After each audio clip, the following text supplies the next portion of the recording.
গলসিতে পবিত্র ঈদ উৎসব উপলক্ষে ক্রিকেট প্রতিযোগিতার আয়োজন করা হয়। পুরসা নবীন সংঘের উদ্যোগে এই প্রতিযোগিতা অনুষ্ঠিত হয়। জানা গেছে এক রাত্রিব্যাপী নেট ও প্লাস্টিকের বলের মাধ্যমে এই শ্যাডো ক্রিকেট প্রতিযোগিতাটি হয়। বিশিষ্ট সমাজসেবক মোহাম্মদ জাকির হোসেন ফিতে কেটে ও আগত অতিথিদের বরণ করে জাতীয় সঙ্গীতের মাধ্যমে খেলার শুভ উদ্বোধন করা হয়। উদ্বোধনের পর মোহাম্মদ জাকির হোসেনকে ব্যাট ও বল করতে দেখা যায়। এদিনের প্রতিযোগিতায় মোট 40টি দল অংশগ্রহণ করে।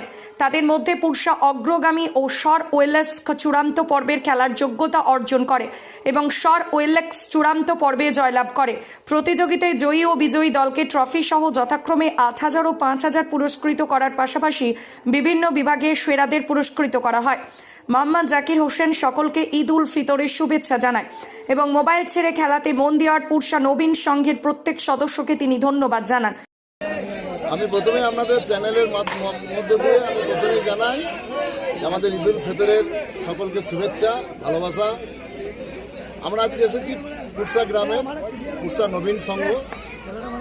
বাচ্চা ছেলেরা তাদের একটা ক্লাব আছে, তারা তাদের উদ্যোগে আজকে এই রাত্রিকালীন যে খেলা ক্রিকেট টুর্নামেন্ট, সেই টুর্নামেন্ট ছেড়েছে। সেই টুর্নামেন্টেরই আজকে আমরা প্রত্যক্ষ করতে এলাম এবং টুর্নামেন্ট উদ্বোধন হলো। আগামী সকাল পর্যন্ত এদের টুর্নামেন্ট চলবে, সারা রাত চলবে এদের। আমরা খুব আনন্দিত, খুব খুশি যখন সারা চারিদিকে যখন খেলাধুলা বন্ধ হয়ে যাচ্ছে, এই ছেলেরা উদ্যোগ নিয়ে এই পুরসা গ্রামের একটা ঐতিহ্য প্রত্যেক বছর করে এবারেও করেছে। তো এই খেলাধুলার মধ্য দিয়ে ছেলেদের যে মোবাইলটা ছেড়ে দিয়ে যে খেলাধুলার মন বসে, যেটা তার জন্য এই নবীন সংঘকে অসংখ্য ধন্যবাদ জানাচ্ছি। সমস্ত সদস্যকে অসংখ্য ধন্যবাদ জানাচ্ছি। যেভাবে তারা খেলা চালিয়ে যাবে, পড়াশোনার মধ্য দিয়েও তারা খেলাটা চালিয়ে যাবে, এটা আমার আশা রাখবে।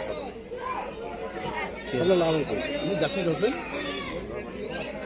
গলসি থেকে শেখ আজহার উদ্দিনের রিপোর্ট, সজাগতা নিউজ, পূর্ব বর্ধমান।